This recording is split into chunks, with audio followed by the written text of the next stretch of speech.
Hope so आप सब बिल्कुल ठीक ठाक होगे, साथ खैरियत से होगे।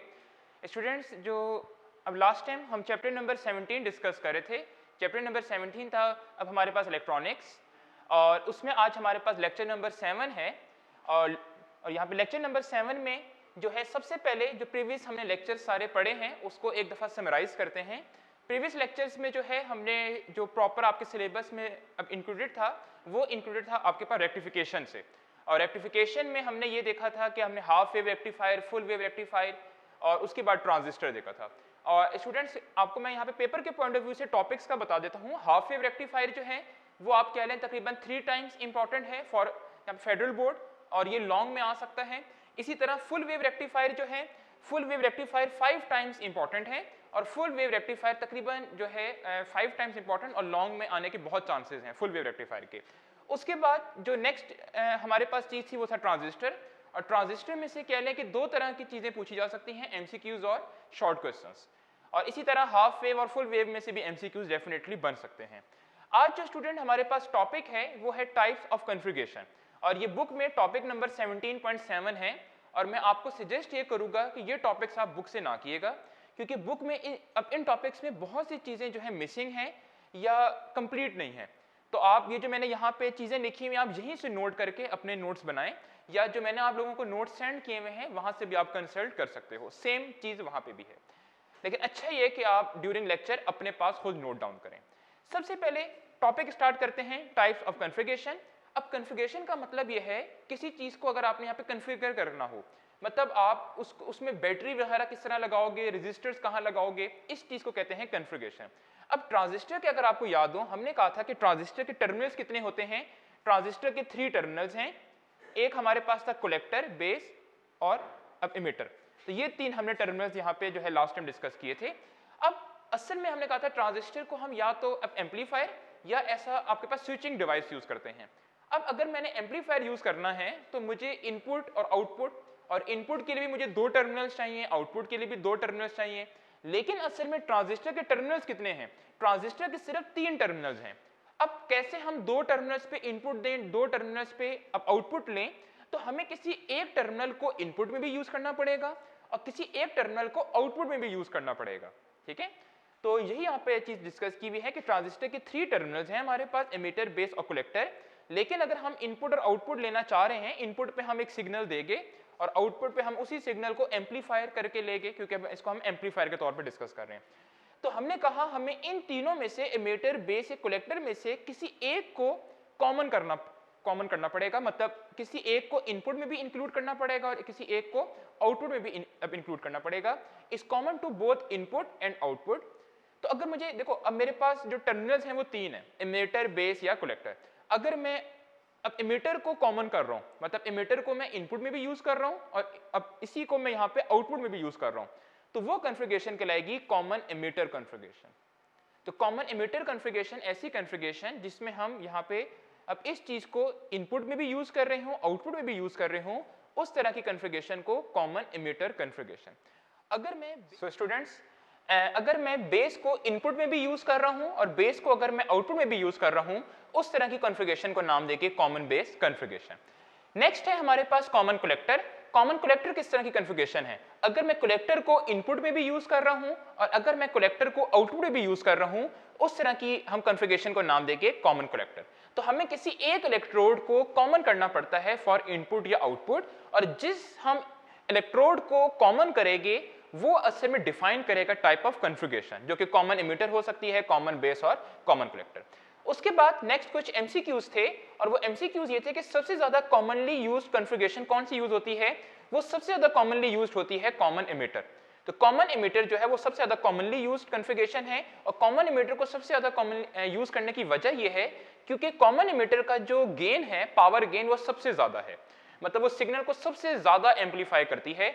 तो कॉमन एमिटर का पावर गेन सबसे ज्यादा है, मतलब ये वोल्टेज और करंट गेन दोनों काफी हाई प्रोवाइड करती है। ये हम आगे डिस्कस भी करेंगे काफी डिटेल में।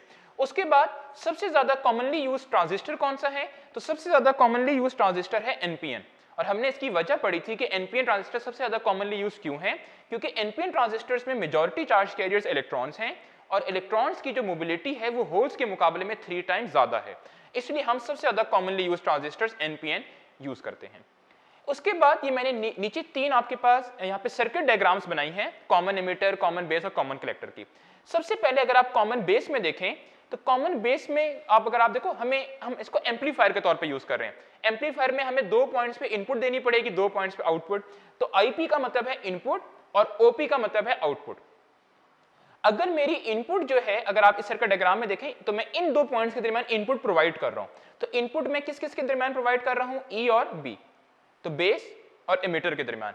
तो मैंने इनपुट के साथ नीचे लिख दिया कि इनपुट में किन पॉइंट्स के दरमियान दे रहा हूं, अब एमिटर और बेस। अब नेक्स्ट जो है वो आउटपुट है। आउटपुट में किन 2 पॉइंट्स के दरमियान ले रहा हूं? कलेक्टर और बेस के दरमियान ले रहा हूं। अब अगर आप इन दोनों में कॉमन देखें तो दोनों में कॉमन क्या चीज है? बेस है। तो आप कहोगे कि सर ये कौन सी कॉन्फ़िगरेशन है, क्योंकि बेस जो है वो इनपुट में भी आ रहा है और बेस आउटपुट में भी आ रहा है। इस तरह की कॉन्फ़िगरेशन को नाम देंगे कॉमन बेस कॉन्फ़िगरेशन। नेक्स्ट अगर आप डायग्राम में देखें तो नेक्स्ट डायग्राम में मैं इनपुट जो दे रहा हूं वो इन 2 पॉइंट्स के दरमियान दे रहा हूं, बेस और एमिटर के दरमियान। ठीक है, तो इनपुट तो हो गई मेरी बेस और एमिटर के दरमियान, और आउटपुट जो मैं ले रहा हूं वो मैं इन 2 पॉइंट्स के दरमियान ले रहा हूं। तो आउटपुट जो होगी मेरी वो कलेक्टर और एमिटर के दरमियान होगी। तो इस तरह अब देखें दोनों में कॉमन क्या चीज है? एमिटर है। एमिटर इनपुट में भी आ रही है, आउटपुट में भी आ रही है, तो इस तरह की कॉन्फ़िगरेशन को नाम देंगे कॉमन एमिटर कॉन्फ़िगरेशन। लास्ट है कॉमन कलेक्टर। अब कॉमन कलेक्टर क्यों नाम दे रहे हैं इसको? क्योंकि इनपुट हम प्रोवाइड कर रहे हैं कलेक्टर और बेस के दरमियान, और आउटपुट जो ले रहे हैं वो कलेक्टर और एमिटर के दरमियान ले रहे हैं। तो इस तरह की कॉन्फ़िगरेशन को नाम देते, आप देखें अब दोनों में सबसे पहले कॉमन देखें, कॉमन दोनों में कलेक्टर है, तो इस तरह की कॉन्फ़िगरेशन को नाम देंगे कॉमन कलेक्टर कॉन्फ़िगरेशन। इसमें अब जो मैंने ट्रांजिस्टर यूज किए हैं इन तीनों डायग्राम्स में, वो मैंने एनपीएन ट्रांजिस्टर यूज किए हैं। और एनपीएन ट्रांजिस्टर में किस बेसिस पे कह रहा हूं? क्योंकि इन तीनों डायग्राम्स में जो एरो की डायरेक्शन है वो आउटसाइड है, और हमने कहा था अगर एरो की डायरेक्शन आउटसाइड हो उस तरह के ट्रांजिस्टर को हम एनपीएन ट्रांजिस्टर नाम देते हैं। नेक्स्ट अब हम यहाँ डिस्कस करेंगे सबसे पहले कॉमन बेस कॉन्फ़िगरेशन। तो स्टूडेंट्स सबसे पहला हम डिस्कस करते हैं कॉमन बेस कॉन्फ़िगरेशन, और कॉमन बेस, कॉमन एमिटर और कॉमन कलेक्टर, इसमें डिटेल में हम डिस्कस करेंगे कॉमन बेस और कॉमन एमिटर कॉन्फ़िगरेशन, और हम इन तीनों को लास्ट में जो है वो कंपेयर भी करेंगे। सबसे पहले जो चीज है कॉमन बेस कॉन्फ़िगरेशन का, देखिए मतलब क्या है। कॉमन बेस कॉन्फ़िगरेशन हम ऐसी कॉन्फ़िगरेशन को कहेंगे जिसमें बेस इनपुट में भी यूज हो रहा होगा और बेस आउटपुट में भी यूज हो रहा होगा। तो सबसे पहले कॉमन बेस कॉन्फ़िगरेशन, ऐसी configuration when base is common to both input and output, such configuration is called common base configuration. उसके बाद स्टूडेंट्स जो है आप इसमें सर्किट डायग्राम्स बनाओगे। तो ये मैंने सर्किट डायग्राम बनाई यूजिंग एनपीएन ट्रांजिस्टर, और ये मैंने सर्किट डायग्राम बनाई यूजिंग पीएनपी ट्रांजिस्टर। सबसे पहले एनपीएन ट्रांजिस्टर में देखें, ये मैंने एनपीएन ट्रांजिस्टर है, और किस तरह एनपीएन ट्रांजिस्टर आपको पता चला? क्योंकि एरो की डायरेक्शन बाहर की साइड है। ये ट्रांजिस्टर जो है ये पीएनपी ट्रांजिस्टर है, और क्यों पीएनपी ट्रांजिस्टर है? क्योंकि इसमें एरो की डायरेक्शन इनवर्ट है। अब हम जो ट्रांजिस्टर्स को यूज कर रहे हैं वो एम्पलीफायर में यूज कर रहे हैं, और एम्पलीफायर का मतलब है हमने ट्रांजिस्टर को एक्टिव मोड में यूज करना है। और एक्टिव मोड का मतलब ये होता है, हमने कहा था ट्रांजिस्टर में 2 जंक्शंस हैं। एक जंक्शन जो था आपके पास यहाँ पे ईबी जंक्शन था, जिसको हमने यहाँ पे मीटर बेस जंक्शन नाम दिया था, और दूसरा जंक्शन जो था वो सीबी जंक्शन था। और हमने कहा था अगर हमें ट्रांजिस्टर को एक्टिव मोड में यूज करना है तो हमें ईबी जंक्शन को जो है वो हमने फॉरवर्ड बायस करना है, और सीबी जंक्शन को हमने रिवर्स बायस करना है। तो सबसे पहले ये जो जंक्शन है ये अब ईबी जंक्शन है, अब इमिटर बेस जंक्शन, इसको फॉरवर्ड करने के लिए हमने एन साइड को बैटरी के नेगेटिव से और पी साइड को बैटरी के पॉजिटिव से कनेक्ट कर दिया। और ये जो जंक्शन है कलेक्टर बेस जंक्शन है, इसको रिवर्स बायस करना है। रिवर्स बायस करने के लिए एन साइड को बैटरी के नेगेटिव से बैटरी के पॉजिटिव से, क्योंकि रिवर्स बायस करना है, और पी को जो है बैटरी के नेगेटिव से। तो ये ट्रांजिस्टर इधर ये फॉरवर्ड बायसिंग में, इधर रिवर्स बायसिंग में, और ये पूरा मोड कहलाएगा एक्टिव मोड, और एम्पलीफायर के लिए हम इसको यूज करते हैं। उसके बाद ये वो सिर्फ में एसी सिग्नल है जिसको हमने एम्पलीफाई करना होता है, और यहां पे हम जो आउटपुट है वो इस रेजिस्टर के अक्रॉस आउटपुट ले रहे होते हैं। तो ये हमारे पास इनपुट है और ये हमारे पास आउटपुट है, और आउटपुट पे हमने एक रेजिस्टर लगाया हुआ है जिसको आरसी भी कहते हैं या जिसको आरएल भी कहते हैं, लोड रेजिस्टर कह लें, या कलेक्टर पे जो रेजिस्टर लगा है उसको आप आरसी नाम देते हैं। करंट की डायरेक्शन जो है वो लास्ट लेक्चर में हम यहाँ कर चुके हैं, जो कि इस तरह की करंट की डायरेक्शन होगी। अब आते हैं पीएनपी ट्रांजिस्टर पे। अब पीएनपी ट्रांजिस्टर में भी सेम यही काम होगा, लेकिन सिर्फ फर्क जो होता है पीएनपी ट्रांजिस्टर में, वो मैंने आपको लास्ट लेक्चर में बताया था, बैटरी की पोलैरिटीज रिवर्स हो जाती हैं। तो पीएनपी में क्या होगा, अब आपने ये पी साइड को नेगेटिव, इसको आपने फॉरवर्ड बायस करना है, तो पी को पॉजिटिव से n को नेगेटिव से, इसको आपने रिवर्स बायस करना होता है तो p को आप बैटरी के नेगेटिव से और n को पॉजिटिव से। तो ये डायग्राम जो है ये PNP की है और ये डायग्राम NPN की है। दो चीजों को आपने ख्याल रखना है, एक तो बैटरी की पोलैरिटीज आपने रिवर्स बनानी है और दूसरा आपने करंट की डायरेक्शन और रिवर्स बनानी है, क्योंकि हम करंट की डायरेक्शन कन्वेंशनल करंट डायरेक्शन ले रहे होते हैं। उसके बाद नेक्स्ट जो आप हेडिंग दोगे वो आप हेडिंग दोगे इनपुट पैरामीटर्स और दूसरी हेडिंग दोगे आप आउटपुट पैरामीटर्स। ठीक है, सबसे पहले देखें इनपुट पैरामीटर्स कौन से होते हैं। इनपुट पैरामीटर्स जो आप जिनसे आप इनपुट प्रोवाइड कर रहे हो, तो इनपुट पैरामीटर्स होते हैं इमिटर करंट और VEB। ठीक है, तो VEB और IE जो हैं वो इनपुट पैरामीटर्स हैं। ठीक है, उसके बाद नेक्स्ट जो चीज है वो आउटपुट पैरामीटर्स हैं।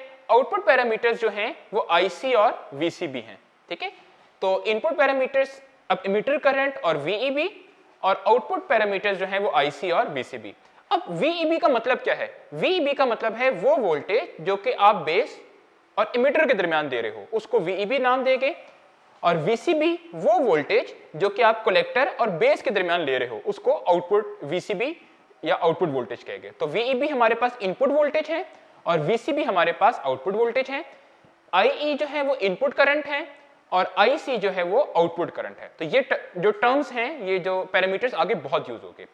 उसके बाद जो बहुत इंपॉर्टेंट हेडिंग है वो है इनपुट, आपके पास यहाँ पे कैरेक्टरिस्टिक्स। अब इनपुट कैरेक्टरिस्टिक्स क्या होते हैं? इनपुट कैरेक्टरिस्टिक्स क्या हैं? The variation in input current with respect to change. देखो असल में हम इनपुट वोल्टेज चेंज करेंगे, इनपुट वोल्टेज चेंज होने की वजह से इनपुट करंट चेंज होगा, लेकिन इस सब सिनेरियो में हमने आउटपुट वोल्टेज कांस्टेंट रखना है। ठीक है, दोबारा सुने, इनपुट कैरेक्टरिस्टिक्स हम किस तरह बनाते हैं? हम इनपुट वोल्टेज चेंज करेंगे, इनपुट वोल्टेज चेंज होने की वजह से इनपुट करंट चेंज होगा, और इनपुट करंट, ये सारा जो काम हमने करना है किसी कांस्टेंट वोल्टेज पे। तो सबसे पहले हम एक आउटपुट का वोल्टेज कांस्टेंट रखते हैं, उस कांस्टेंट वोल्टेज को रख के इनपुट वोल्टेज चेंज करते हैं और उसकी वजह से जो करंट आता है उसके हम ग्राफ बनाते हैं। उस ग्राफ को या कर्व को नाम देंगे इनपुट कैरेक्टरिस्टिक्स। ठीक है, तो ये इसकी डेफिनेशन है कि the variation in the input current, और इनपुट करंट कौन सा है? IE, with respect to the change in the input voltage, और इनपुट वोल्टेज को हमने क्या नाम दिया है? VEB, at constant output voltage is called input characteristics. ठीक है, तो इसकी कर्व किस तरह बनती है? ये इसकी कर्व इस तरह बनती है। तो इसकी कर्व पे जो है ये इनपुट करंट आ गया, क्योंकि इनपुट हम कर्व बना रहे हैं, तो इनपुट करंट और इनपुट वोल्टेज।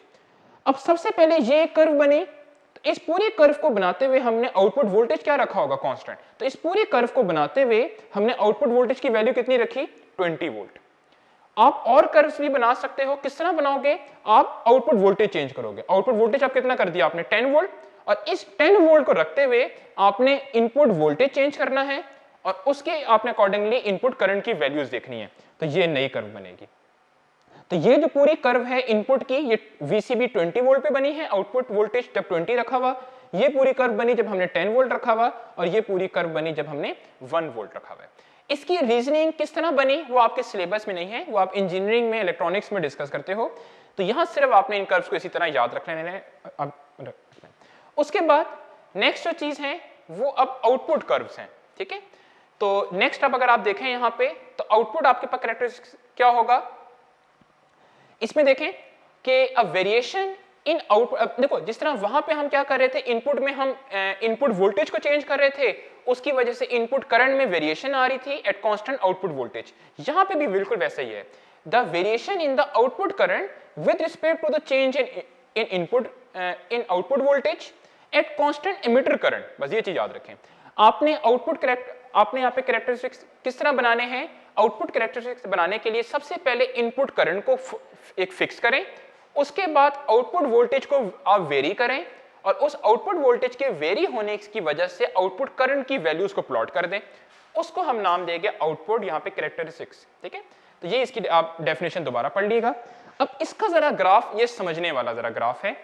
अब जरा देखें ये ग्राफ किस तरह बनेगा। सबसे पहले इसमें जो कर्व्स आपने इस तरह की याद रखनी है, ये पूरा ग्राफ आप इस तरह याद रख लें। सिर्फ इस ग्राफ में जो है ना, आपने यहाँ पे लेबलिंग जरा समझे, लेबलिंग किस तरह है। सबसे पहले इस ग्राफ में 3 रीजन्स हैं। आउटपुट का जब भी कर्व बनती है ना, या इसकी आप यहाँ पे कैरेक्टरिस्टिक्स बनाते हो, उसमें 3 रीजन्स आते हैं। एक रीजन आता है आपके पास सैचुरेशन रीजन, दूसरा रीजन आता है कट ऑफ रीजन। ये नीचे जो मैंने शेडेड से शो किया हुआ ये कट ऑफ रीजन है। ये जो रीजन है ये सैचुरेशन रीजन है, और ये जो बीच का सारा रीजन है इसको एक्टिव रीजन कहते हैं। अब आप खुद सोचें, हमने ट्रांजिस्टर को किस रीजन में यूज करना है? एक्टिव रीजन में। तो मैंने इस रीजन, ये मेरा रीजन काम का है, ये बीच वाला, ना मैं सैचुरेशन रीजन को यूज करूंगा ना मैं कट ऑफ को यूज करूंगा, क्योंकि ये स्विचिंग मोड में यूज होते हैं। उसके बाद एक लाइन ड्रॉ होती है जिसको कहते हैं लोड लाइन, ठीक है। अब ये लोड लाइन किस तरह ड्रॉ करते हैं? लोड लाइन असल में एक पॉइंट यहां पे लेंगे और एक पॉइंट हम यहां लेंगे और उन दोनों पॉइंट्स को ज्वाइन कर देंगे। ये लोड लाइन अब एक्टिव रीजन में कर्व को जहां भी टच करेगी उसको नाम देते हैं क्यू पॉइंट। क्यू पॉइंट के 2-3 नाम और भी हैं, आगे डिस्कस भी करेंगे। इसको हम यहाँ पे क्विसेंट पॉइंट भी कहते हैं या क्यू पॉइंट भी नाम देते हैं।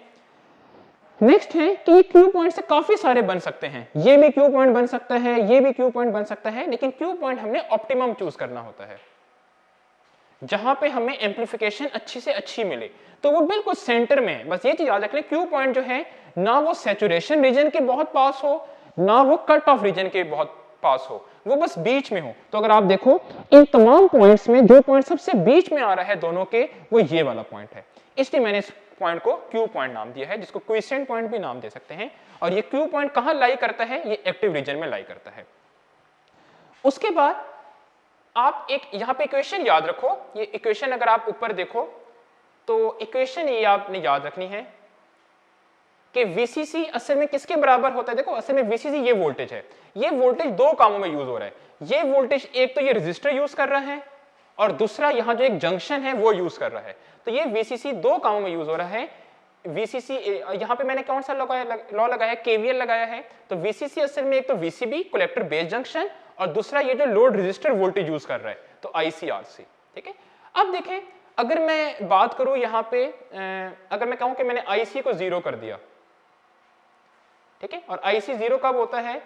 ये सैचुरेशन वाले रीजन में। तो इस इक्वेशन में आप जो है IC की वैल्यू जो है, अगर आप यहाँ पे 0 पुट कर दो, IC 0 होगा कट ऑफ में जब करंट फ्लो नहीं कर रहा होता। तो अगर आप इस इक्वेशन में IC 0 पुट करो तो क्या बन जाएगा? VCC is equal to VCB, ठीक है। तो एक रिजल्ट ये आ गया। और दूसरा अगर मैं एक और रिजल्ट निकालूं, अगर मैं VCB को 0 कर दूं तो VCC किसके बराबर आ जाएगा? ICRC, ठीक है। तो ये दो रिजल्ट्स हमने नीचे ग्राफ में यूज करने हैं। अब जरा अगर आप नीचे ग्राफ में देखें, सबसे पहले आप इस पॉइंट पे देखो, ठीक है। इस पॉइंट पे असल में क्या हो रहा है? इस पॉइंट में असल पे IC की वैल्यू 0 है। तो अभी मैंने आपको ऊपर एक रिजल्ट आपको लिखवाया कि अगर IC की वैल्यू 0 हो तो VCC किसके बराबर होगा? VCC बराबर होगा VCB के। तो इस अगर आप बुक में देखो तो यहां लिखा होगा कि VCC is equal to VCB। अब अगर आप इस पॉइंट पे देखो तो इस पॉइंट पे क्या चीज 0 है? इस पॉइंट पे VCB 0 है। और अभी आपको मैंने ऊपर एक आपको रिजल्ट लिखवाया कि अगर VCB अगर 0 हो तो VCB 0 होने से होगा क्या? इक्वेशन आई थी VCC is equal to ICRC, और अगर आप इसको रीअरेंज करके IC की इक्वेशन निकालोगे तो वो आ जाएगा VCC ओवर RC भी कह सकते हो और RL भी कह सकते हो, ठीक है।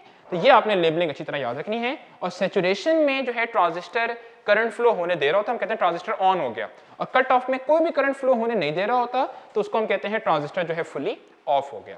तो ये डायग्राम आपने अच्छी तरह समझनी है। आउटपुट आपने कैरेक्टरिस्टिक्स, क्योंकि ये शॉर्ट में भी पूछ सकता है कि आप एक कॉमन बेस के इनपुट और आउटपुट आप यहाँ पे कैरेक्टरिस्टिक्स ड्रॉ करें। सो स्टूडेंट्स, अभी हमने जो पीछे एक कर्व देखी उसमें क्यू पॉइंट यूज हो रहा था, जिसको आपको मैंने कहा था क्यू पॉइंट किस तरह बनता है? जहां पे भी लोड लाइन और जहां पे भी आपके पास जो रीजन था, अब एक्टिव रीजन, जहां पे वो दोनों एक दूसरे को इंटरसेक्ट कर रहे हों और मैक्सिमम अच्छी एम्प्लीफिकेशन दे रहे हों, उसको क्यू पॉइंट नाम देते हैं। तो क्यू पॉइंट के 2-3 नाम और हैं, इसको क्विसेंट पॉइंट भी कहते हैं और इसको अब ऑपरेटिंग पॉइंट भी कहते हैं। वो पॉइंट जिसपे हमें किसी ट्रांजिस्टर को एम्पलीफायर के मोड में ऑपरेट करा रहे हो, उसको क्यू पॉइंट, क्विसेंट पॉइंट या ऑपरेटिंग पॉइंट। नेक्स्ट है ट्रांजिस्टर के हमने 3 रीजन्स पढ़े हुए हैं। हमने कहा था ट्रांजिस्टर के 3 रीजन्स होते हैं, active region, cut off region और सैचुरेशन रीजन, लेकिन इनको डिटेल में डिस्कस नहीं किया था। तो सबसे पहले आप इनके रीजन समझें। मैंने टेबल की फॉर्म में आपको समझाया है, आप टेबल ही बना लीजिएगा बेशक। ट्रांजिस्टर के 3 अब मोड्स हैं, अब 3 ऑपरेशंस हैं। पहला एक्टिव रीजन, कट ऑफ और आपके पास सैचुरेशन। तो आप इसको ऑपरेशन कह लें या इसको आप रीजन्स कह लें। अब सबसे पहले एक्टिव रीजन कब होता है? एक्टिव रीजन तब होता है जब अब आपके पास यहाँ पे ये वाला जंक्शन फॉरवर्ड बायस हो। एमिटर बेस जंक्शन अगर फॉरवर्ड बायस हो और कलेक्टर बेस जंक्शन अगर रिवर्स बायस हो, उस रीजन को हम नाम देते हैं एक्टिव रीजन। सेकंड चीज है कट ऑफ रीजन। अब कट ऑफ रीजन कब होता है? जब आपके पास यहाँ पे emitter base junction reverse bias हो और आपके पास कलेक्टर बेस जंक्शन जो है वो भी रिवर्स बायस हो, उस तरह के रीजन को नाम देते हैं हम कट ऑफ रीजन। नेक्स्ट है, और कट ऑफ रीजन में ये चीज याद रखें, कट ऑफ रीजन में कोई भी करंट फ्लो नहीं करता, ट्रांजिस्टर बिल्कुल ऑफ हो जाता है। और मैक्सिमम करंट किस में फ्लो करता है? सैचुरेशन में। तो सैचुरेशन रीजन हम कब अचीव कर सकते हैं? जब हम यहाँ पे इस एमिटर बेस जंक्शन को फॉरवर्ड बायस करें और कलेक्टर बेस जंक्शन को भी फॉरवर्ड बायस कर दें, उस तरह के हम रीजन को नाम देते हैं सैचुरेशन रीजन। ठीक है, तो ये अगर आपने ये तीनों रीजन जो है आपने आउटपुट यहाँ पे कैरेक्टरिस्टिक आपने कर्व में देखे हैं। उसके बाद मैंने कुछ प्रॉपर्टीज लिखी हैं, ये हैं properties of common base configuration. तो कॉमन बेस कॉन्फ़िगरेशन की कुछ प्रॉपर्टीज हैं यहाँ पे। ठीक है, सबसे पहले है इनमें जो करंट गेन है वो यूनिटी है। अब करंट देखो, गेन का मतलब क्या होता है कि किसी भी एक यहाँ पे सिग्नल को हम कितने टाइम्स एम्पलीफाई कर रहे हैं। तो मैंने कहा कि जो करंट गेन है वो यूनिटी है, और यूनिटी का मतलब है 1। मतलब जितना इनपुट आएगा उतना ही आउटपुट आएगा, मतलब जितना इनपुट करंट होगा उतना ही हमारे पास आउटपुट करंट होगा। इस तरह के गेन को नाम देते हैं हम यूनिटी। ठीक है, और जो करंट गेन का जो फॉर्मूला है, एज स्टैंड कर रहा है गेन, तो इनपुट करंट गेन का फॉर्मूला है output current over input current. तो आउटपुट करंट IC है और इनपुट करंट IE है, तो दोनों तकरीबन सेम होते हैं, इसलिए करंट गेन 1 आता है, जिसको हम यूनिटी कह रहे हैं। उसके बाद है, अगर करंट गेन नहीं है तो ये कौन सा गेन प्रोवाइड करता है? ये वोल्टेज गेन प्रोवाइड करता है, कॉमन बेस, याद रखें। तो कॉमन बेस का जो वोल्टेज गेन है वो काफी हाई है, और कॉमन फॉर्मूला बस याद रख लें, जो वोल्टेज गेन का फॉर्मूला होता है वो RC ओवर RE। RC कौन सा रेजिस्टर है? जो कि हमने आउटपुट पे लगाया हुआ है, और RE वो रेजिस्टर है जो कि हमने इनपुट पे लगाते हैं। तो ये वैल्यूज असल में डिटरमाइन करेंगी इसका वोल्टेज गेन। उसके बाद नेक्स्ट प्रॉपर्टी है नो फेज रिवर्सल। तो कॉमन बेस में रिवर्सल कोई नहीं है, आप इसको सिग्नल जिस तरह का प्रोवाइड करोगे ये सिग्नल का फेज सेम रखेगा। तो सिग्नल को एम्पलीफाई ये है आपके पास कर देगा, लेकिन उस सिग्नल में कोई फेज चेंज नहीं लेकर आएगा, उसको ना रिवर्स करेगा। तो इस तरह को कहते हैं कोई भी फेज रिवर्सल नहीं हुआ। यहां पहले भी पॉजिटिव आ रहा था, अभी भी पहले पॉजिटिव आ रहा है, फिर बाद में नेगेटिव, यहां भी बाद में नेगेटिव। उसके बाद कॉमन बेस में जो नेक्स्ट चीज डिस्कस होती है वो एम्पलीफिकेशन फैक्टर। इसको एम्पलीफिकेशन फैक्टर भी कहते हैं या इसको अल्फा फैक्टर भी कहते हैं। और अल्फा फैक्टर है क्या? असल में करंट गेन को ही कहते हैं। तो इसका फॉर्मूला क्या होगा कि the ratio of IE to IE, और IC कौन सा करंट है? Output current. तो आप ये भी कह सकते हो कि sir ratio of output current to input current is called alpha factor. तो इसका फॉर्मूला ये है।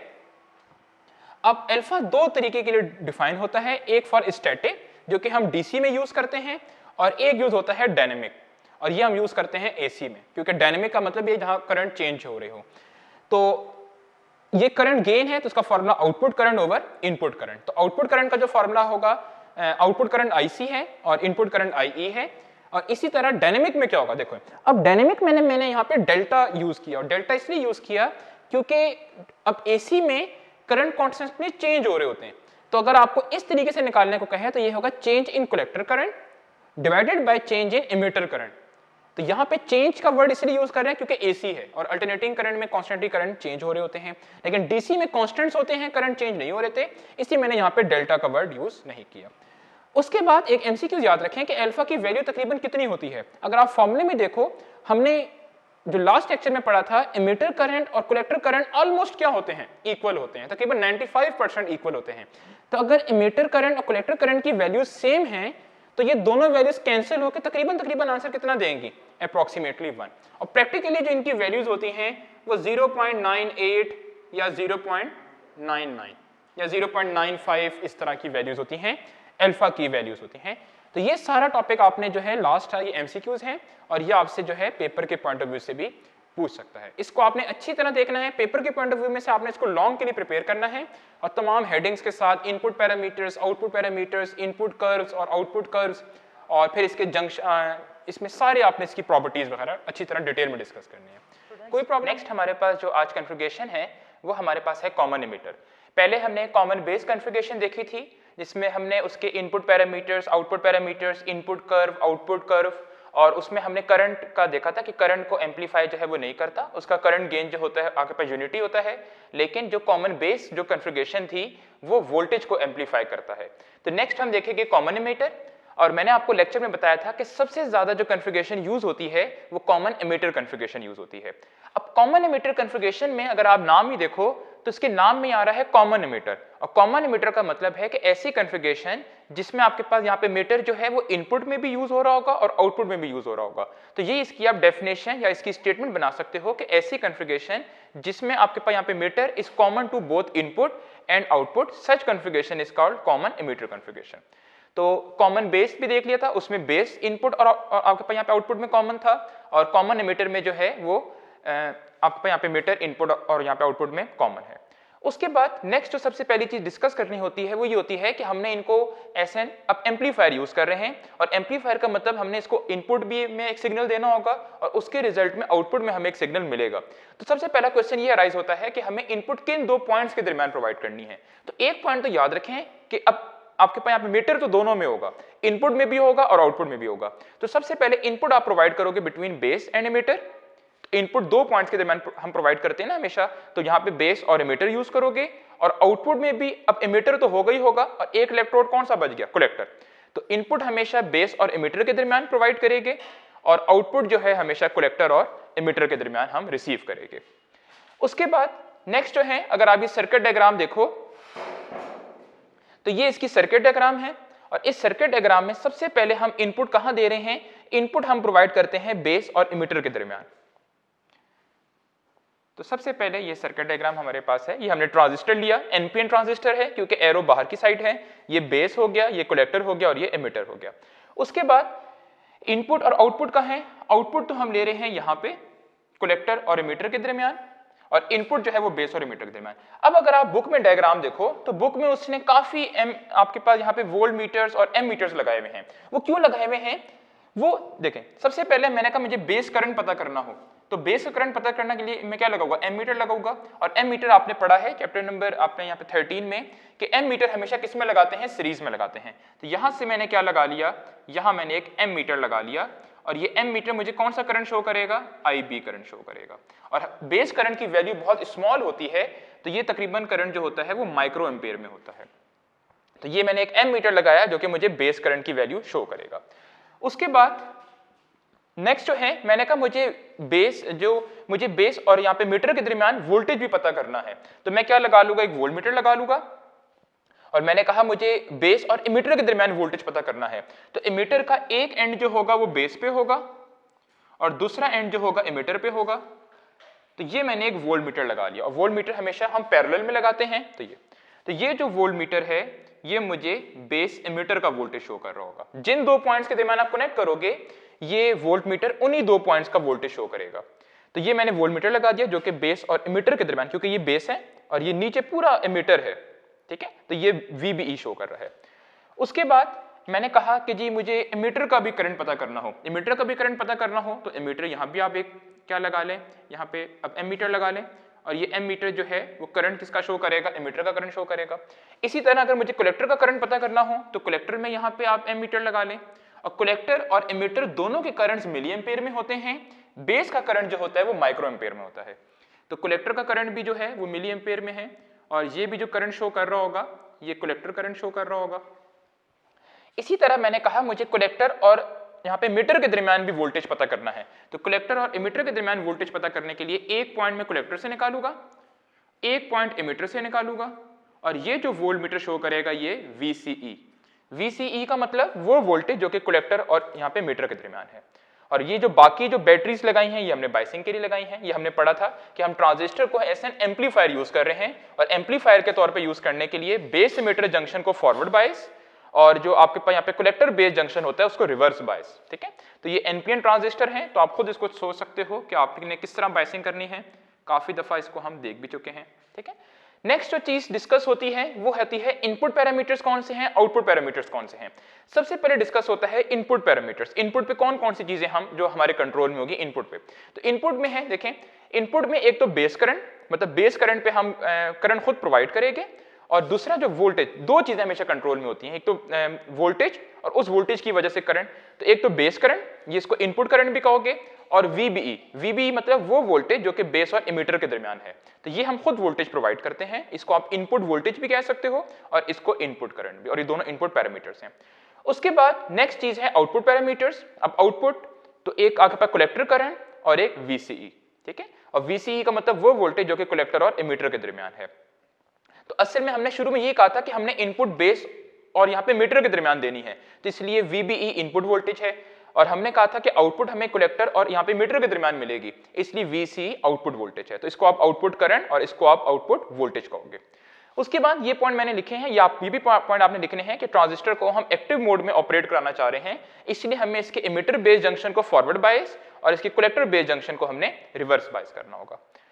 तो ये आप सबसे पहले ये पॉइंट्स लिखोगे, आप सर्किट डायग्राम बनाओगे, उसमें प्रॉपर बायसिंग शो करोगे, वोल्ट मीटर और एमीटर लगाओगे जहां पे भी नेसेसरी है, और उसके बाद आप ये पॉइंट्स लिखोगे। नेक्स्ट हम देखते हैं इनपुट यहाँ पे कैरेक्टरिस्टिक्स, और साथ में दूसरी चीज जो डिस्कस होगी आउटपुट कैरेक्टरिस्टिक्स। अब आउटपुट यहाँ पे कैरेक्टरिस्टिक्स, सबसे पहले इनपुट कैरेक्टरिस्टिक्स में हम क्या करते हैं, हमने कॉमन बेस में भी देखा कि इनपुट कैरेक्टरिस्टिक्स में क्या करते हैं, हम इनपुट वोल्टेज चेंज करते हैं, उसकी वजह से इनपुट करंट चेंज होता है, लेकिन ये सारा एक्सपेरिमेंट हमने किसी कांस्टेंट आउटपुट वोल्टेज पे करना है। तो सबसे जो बिल्कुल कल वाला ही है, बिल्कुल आप बेसिक्स याद कर लें कि आपने क्या करना है, इनपुट वोल्टेज को चेंज करना है, उसकी वजह से इनपुट करंट खुद चेंज होगा, और ये सारा एक्सपेरिमेंट हमने करना है किसी एक कांस्टेंट आउटपुट वोल्टेज पे। तो आप ये लिखोगे कि सर यहाँ पे वेरिएशन ऑफ इनपुट करंट, और इनपुट करंट कौन सा है, इनपुट पैरामीटर्स में आप यहाँ पे देखिएगा, तो इनपुट करंट है बेस करंट, और ये इनपुट करंट में वेरिएशन किस वजह से आएगी, with change in input voltage. तो इनपुट वोल्टेज आप चेंज करोगे, उसकी वजह से इनपुट करंट में बेस करंट में चेंजिंग आएगी, और इनपुट वोल्टेज जो है वो VBE है। ये इनपुट पैरामीटर्स में सारी बातें लिखी हुई हैं, और ये सारा काम आपने करना क्या है, एट कांस्टेंट आउटपुट वोल्टेज, ठीक है। अब ये जरा देखें, कर्व देखें, तो ये आपसे क्वेश्चन शॉर्ट में भी पूछ सकता है कि आप इनपुट यहाँ पे कैरेक्टरिस्टिक्स ड्रॉ करें। अब इनपुट कैरेक्टरिस्टिक्स हम ड्रॉ किस तरह करते हैं, सबसे पहले इनपुट है तो इनपुट पैरामीटर्स ले लें, y एक्सिस पे जो है, सबसे पहले x एक्सिस पे वो हम पैरामीटर लेते हैं जो इंडिपेंडेंट हो, जो हमारे कंट्रोल में हो। तो हम क्या चीज, हमारे कंट्रोल में क्या है, VBE इनपुट वोल्टेज, और इस VBE की वजह से क्या चीज चेंज होगी, वो बेस करंट, इनपुट करंट। तो ये इनपुट करंट है और ये इनपुट वोल्टेज है। सबसे पहले करना क्या होता है, आप VCE जो कि आउटपुट वोल्टेज, उसकी एक वैल्यू को फिक्स कर दें। जिस तरह मैंने कहा कि मैंने आउटपुट वोल्टेज की वैल्यू फिक्स कितनी कर दी, 10 वोल्ट, ठीक है। और आउटपुट वोल्टेज हमें पता किस तरह चल रहा होगा, जो हमने कलेक्टर और यहाँ पे मीटर के दरमियान जो वोल्ट मीटर लगाया हुआ है, उससे हमने समझ लें वैल्यू कर दी 10 वोल्ट फिक्स कर दी, बस। उसके बाद क्या करते हैं, उसके बाद हम अपने VBE को चेंज करेंगे, VBE को बारी बारी चेंज करेंगे। सबसे पहले VBE 0.2 रखा तो कोई करंट फ्लो नहीं हुआ, 0.4 किया, कोई करंट, जैसे ही 0.7 या 0.6 के करीब करीब आपके पास यहाँ पे पहुंचा, क्या चीज फ्लो होना शुरू हो गई, बेस करंट फ्लो होना शुरू हो गया। और ये 0.7 वही वोल्टेज है जो कि आपके पास सिलिकॉन का पोटेंशियल बैरियर था। तो जैसे ही 0.6 या 0.7 से वोल्टेज आगे गया, बेस करंट फ्लो होना शुरू हो गया। और ये सारा एक्सपेरिमेंट हमने एक कांस्टेंट आउटपुट वोल्टेज पे बनाया। अगर मैं आउटपुट वोल्टेज को चेंज कर दूं, अगर 10 की जगह 20 वोल्ट कर दूं, और सेम यही दोबारा एक्सपेरिमेंट करूं, तो इस तरह एक और कर्व बन जाएगी। फिर दोबारा सारा एक्सपेरिमेंट आउटपुट वोल्टेज को चेंज करके करूं, तो काफी इनपुट यहाँ पे कैरेक्टरिस्टिक्स इसकी ड्रॉ हो सकती हैं, और इसको आप कहोगे यहाँ पे अब इनपुट कर्व्स का हो गया। तो ये इनपुट के बारे में था। तो इनपुट में हम क्या करते हैं, बेस इनपुट वोल्टेज को चेंज करते हैं, उसकी वजह से इनपुट करंट चेंज होता है एट कांस्टेंट आउटपुट वोल्टेज।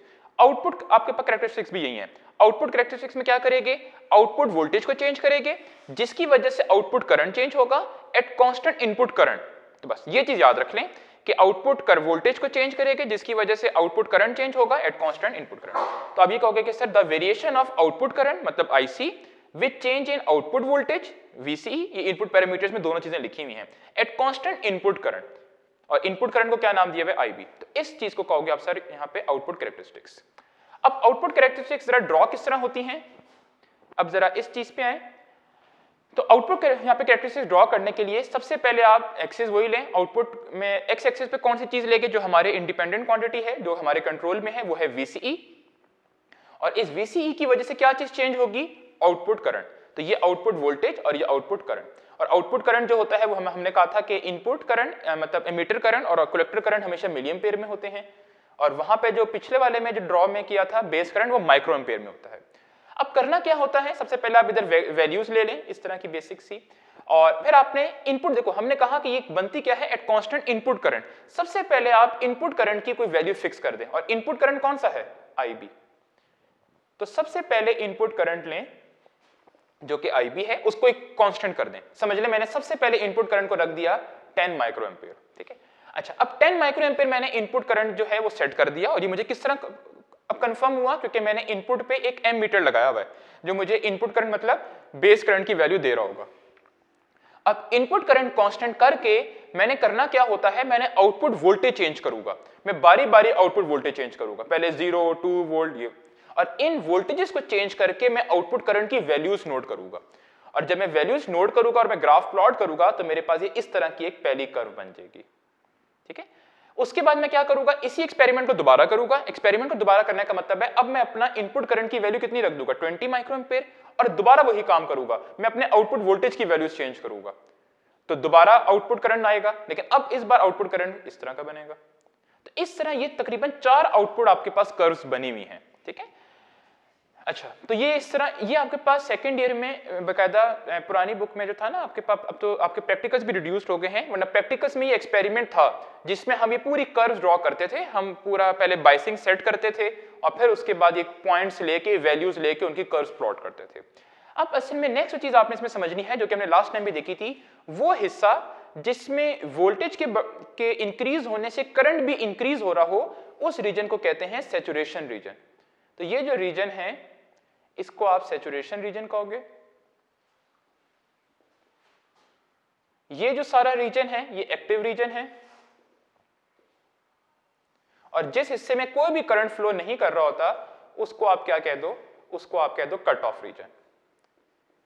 तो ये भी फायदेमंद हैं रीजन्स, लेकिन ये हम आगे स्विचिंग वाले टॉपिक में देखेंगे। तो ये कट ऑफ रीजन और ये एक्टिव रीजन, और ये जो सारा है ये एक्टिव रीजन है। और आप चाहो तो यहां भी लोड लाइन ड्रॉ कर सकते हो। आप इस तरह एक लोड लाइन ड्रॉ कर दो और आप देखो कि लोड लाइन कहां पे एक्टिव रीजन को कट कर रही है, और वो पॉइंट ना बहुत दूर और ना बहुत करीब होना चाहिए सैचुरेशन और कट ऑफ से। तो इसको क्यू पॉइंट नाम दिया था हमने लास्ट टाइम, या इसको हमने यहाँ पे क्वेश्चन पॉइंट, या इसको हमने क्वालिटी फैक्टर नाम दिया था, जिस पॉइंट पे हम डायोड को ऑपरेट कराते हैं, यूज करते हैं। तो ये सारा कुछ जो था आउटपुट कैरेक्टरिस्टिक्स के बारे में था। नेक्स्ट आते हैं, जिस तरह हमने कॉमन बेस में देखा था कि अब एम्पलीफिकेशन फैक्टर था जिसको अल्फा कहा था, और अल्फा की हमने वैल्यू कहा था अप्रोक्सीमेटली 1 होती है, या 0.95 से लेकर तकरीबन 1 के अराउंड होती है। तो डिफरेंट ट्रांजिस्टर्स की डिफरेंट अल्फा की वैल्यू होती है। अब इसी तरह कॉमन एमिटर में जो है वो है बेस करंट एम्पलीफिकेशन फैक्टर, और उसको कहते हैं बीटा फैक्टर। बीटा मतलब इस तरह जो आप सिंबल, ग्रीक जो सिंबल यूज करते हो। अब एम्पलीफिकेशन फैक्टर है मतलब आउटपुट है, तो एम्पलीफिकेशन होगा क्या, गेन निकालना है ना। तो गेन का फॉर्मूला क्या होता है कि the ratio of output current to input current, और आउटपुट करंट हम किसको कह रहे हैं, आईसी को, और इनपुट करंट हम किसको कह रहे हैं, आईबी को। तो अगर हम आउटपुट को इनपुट करंट पे डिवाइड कर दें, वो चीज कहलाता है बीटा फैक्टर या करंट एम्पलीफिकेशन फैक्टर। जिस तरह अल्फा हमने 2 तरह के पढ़े थे, अल्फा यहाँ पे स्टैटिक जो कि डीसी के लिए होता है, और बीटा डायनेमिक जो कि आपके पास एसी के लिए होता है। तो बीटा का फॉर्मूला भी हमने ये देखा, output current over input current, और आउटपुट करंट जो है वो आईसी है और इनपुट करंट जो है वो आईबी है। तो ये फॉर्मूला बन गया बीटा का, बीटा स्टैटिक। उसके बाद बीटा डायनेमिक का फॉर्मूला क्या है, बीटा डायनेमिक एसी में, क्योंकि हमने कहा था कि एसी में करंट चेंज हो रहे होते हैं, तो इसका फॉर्मूला थोड़ा सा डिफरेंट हो जाएगा, वो आ जाएगा change in output current over change in input current. इस फॉर्मूले को यूज किस तरह करना है, मैं लास्ट लेक्चर में आपको न्यूमेरिकल्स डिस्कस भी कराऊंगा, तो उसमें हम इसका जो प्रैक्टिकल इंप्लीमेंटेशन देखेंगे फॉर्मूला किस तरह यूज होगा। और चेंज हो रहा है तो चेंज के लिए delta IC over delta IB, change in collector current over change in base current. अब जिस तरह अल्फा की वैल्यू हमने कहा था 0.95 से 1 के अराउंड होती है, इस तरह बीटा की वैल्यू रेंज कर रही होती है आपके पास यहाँ पे अप्रोक्सीमेटली 50 से 400 के अराउंड, ठीक है। तो काफी ज्यादा बीटा की वैल्यू है। अच्छा, आप चाहो तो यहां से आप बीटा का, अगर आप चाहो तो आप बीटा का फॉर्मूला ये बना कि बीटा इज इक्वल टू, अगर आप इसी फॉर्मूले को, ऊपर वाले फॉर्मूले को क्रॉस मल्टीप्लाई कर दो यहाँ पे, तो यहां से आईसी का फॉर्मूला बन जाएगा IC is equal to beta IB, ठीक है। तो अगर आप इस फॉर्मूले को देखो, मैंने कहा बीटा की वैल्यू हंड्रेड्स में है, तो मतलब आप बीटा बेस करंट जो कि स्मॉल होता है उसको आप एक बड़ी वैल्यू से मल्टीप्लाई कर रहे हो तो कलेक्टर करंट काफी ज्यादा आएगा। इसलिए हम कहते हैं ये करंट को एम्पलीफाई करता है, क्योंकि बेस करंट छोटा सा था, उसको हमने एक बड़ी वैल्यू से मल्टीप्लाई किया जो कि हंड्रेड्स में है, तो कलेक्टर करंट मतलब आउटपुट करंट ज्यादा हो जाएगा। तो नहीं, लास्ट में हमने यही कहा कि जो कॉमन एमिटर, अगर आपको याद हो, शुरू में हमने कहा था कि कॉमन एमिटर का सबसे ज्यादा कॉमनली यूज्ड कॉमन एमिटर होता है, और उसको यूज करने की वजह यह है कि इसका पावर गेन ज्यादा है। और पावर दो चीजों पर डिपेंड करती है, पावर गेन, वोल्टेज गेन और करंट गेन। तो अगर पावर गेन ज्यादा है तो मतलब वोल्टेज गेन भी ज्यादा होगा और करंट गेन भी ज्यादा होगा। इसी वजह से कॉमन यहाँ पे मीटर सबसे ज्यादा यूज होता है। उसके बाद कॉमन बेस में अब हमने देखा था फेस रिवर्सल कोई नहीं होता, सिग्नल जिस तरह का सिग्नल का फेज होगा आउटपुट में भी सिग्नल ऐसा ही मिलेगा। लेकिन कॉमन एमिटर में एक ये चीज है कि ये फेस रिवर्सल भी प्रोवाइड करता है। फेस रिवर्सल का मतलब अगर मैं इसको इनपुट सिग्नल इस तरह का प्रोवाइड करूंगा तो आउटपुट सिग्नल को ये एम्पलीफाई तो कर देगा लेकिन उस सिग्नल को रिवर्स कर देगा, 180 फेज शिफ्ट ले आएगा। तो ये मतलब जहां पे पॉजिटिव साइकिल था उसकी जगह नेगेटिव साइकिल आ जाएगा और जहां पे नेगेटिव था उसकी जगह पॉजिटिव आ जाएगा। ठीक है, तो ये इसको कहते हैं phase reversal of 180 degree. Students last जो इस टॉपिक में एक चीज है जो कि शॉर्ट क्वेश्चंस के लिए बहुत इंपॉर्टेंट है और वो ये कह सकता है कि आप इस रिलेशन को डिराइव करें। कि आप यहाँ दो तरह से क्वेश्चन कह सकते हैं, या तो आपको ये रिलेशन पूरा गिवन दे सकता है कि डिराइव करें beta is equal to alpha over 1 minus alpha, या आपसे कह सकता है कि रिलेशन डिराइव करें बिटवीन बीटा एंड अल्फा।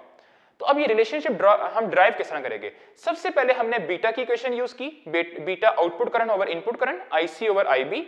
उसके बाद हमने ये लेक्चर नंबर 4 या 5 में ये इक्वेशन देखी थी कि इमिटर करंट किसके बराबर होता है? Collector current plus base current. इस इक्वेशन को रीअरेंज किया, ये रीअरेंज का सिंबल है, इस इक्वेशन को रीअरेंज किया और बेस करंट की वैल्यू निकाली और बेस करंट किसकी इक्वल आ गया? आई माइनस आईसी। ऊपर जो इक्वेशन बनी थी हमने उसको इक्वेशन 1 नाम दिया हुआ है और ये जो आई बी की वैल्यू आई ये मैंने उस ऊपर वाली इक्वेशन में पुट कर दी यहां पे। ठीक है, तो ये बीटा की इक्वेशन क्या बन गई? बीटा की वैल्यू थी I C over I B, I B की जगह मैंने ये पूरी वैल्यू पुट कर दी, ये पूरी वैल्यू मैंने आई बी की जगह पुट कर दी। ठीक है, तो आई ई माइनस आई सी। अब असल में हमने करना क्या है? अब जरा देखें, मैंने कहा कि मैंने एक रिलेशनशिप ड्रॉ करना है बिटवीन बीटा एंड अल्फा। इस इक्वेशन में मैंने अल्फा लेकर आना है, मेरे माइंड में फौरन अल्फा की इक्वेशन आनी चाहिए। अल्फा किसके बराबर होता है? आई सी ओवर आई ई। तो इधर आई सी तो है लेकिन आई ई इसके साथ नीचे डिवाइड में नहीं है, तो मैं क्या करूंगा? ऊपर भी, यहाँ पे न्यूमरेटर भी और डिनोमिनेटर में भी आई ई से डिवाइड कर दूंगा। क्यों डिवाइड किया? क्योंकि मैंने अल्फा लेकर आना है और अल्फा आई सी ओवर आई ई के बराबर होता है। ये आई ई नीचे डिनोमिनेटर में आई सी के साथ नहीं है, ये माइनस भी हो रहा है। तो मैंने वही लिखा, मैंने कहा मैंने यहाँ पे न्यूमरेटर और डिनोमिनेटर को आई ई से डिवाइड कर दिया, तो इधर भी आई ई से डिवाइड कर दिया, इधर भी आई ई से डिवाइड कर दिया। तो अब ये पूरी चीज क्या बन गई? ये पूरी चीज बन गई अल्फा, क्योंकि अल्फा का फॉर्मूला यही होता है आई सी ओवर आई ई, तो अल्फा आ गया। अच्छा, फिर आपने ये गोल्डन रेशियो पढ़ते हो कि ए, अगर आपके पास इस तरह की इक्वेशन हो a minus B over C is equal to A by C minus B by C, तो इसको मैंने दोनों को सेपरेट करके यहाँ नीचे लिख दिया और ये आई सी ओवर आई ई तो अल्फा बन गया। अब ये आई ई और आई ई क्या हो गए? कैंसिल हो गए और ये आई सी ओवर आई ई क्या बन गया? अल्फा। तो फाइनल इक्वेशन बन गई अल्फा ओवर 1 माइनस अल्फा। तो ये बीटा की इक्वेशन आ गई। अगर आपको देखो ये आपको यहाँ पे न्यूमेरिकल्स में किस तरह यूज हो सकती है, आपको अगर अल्फा की वैल्यू गिवन हो और आपसे बीटा की वैल्यू निकालने को कहते, इसी इक्वेशन को अगर आप रीअरेंज करो, जिस तरह मैं आपसे डिफरेंट न्यूमेरिकल कह दूं, मैं आपको अल्फा की वैल्यू बीटा की वैल्यू दे दूं और अल्फा की वैल्यू निकालने को कहूं, तो फिर आप इस फॉर्मूले को रीअरेंज करके ये भी यूज कर सकते हो। तो ये आपने दोनों तरीके याद रखने हैं। अगर आपको बीटा गिवन हो तो ये इक्वेशन, और अगर आपको अल्फा गिवन हो तो वो नीचे वाली इक्वेशन। तो ये स्टूडेंट सारा कुछ था कॉमन एमिटर और कॉमन बेस के बारे में, और ये भी लॉन्ग के लिए तकरीबन 4 टाइम्स इंपॉर्टेंट है। तो इस चैप्टर में ज्यादातर जो है वो लॉन्ग ही हैं, full wave rectifier, half wave rectifier, common emitter और कॉमन बेस। ट्रांजिस्टर वाला टॉपिक सिर्फ एमसीक्यूज और शॉर्ट क्वेश्चंस के लिए इंपॉर्टेंट है। नेक्स्ट टाइम हम इंशाल्लाह लास्ट 2 टॉपिक्स रह गए हैं। इसमें एक तो स्विच वाला कि ट्रांजिस्टर को स्विच के तौर पे और एम्पलीफायर के तौर पे किस तरह यूज करते हैं। होप सो स्टूडेंट्स आप घर में इस चीज को अच्छी तरह सीरियस होकर पढ़ रहे होगे और अपने क्वेरीज आप लोग मुझसे लाजमी शेयर करें। Thank you students, Allah Hafiz.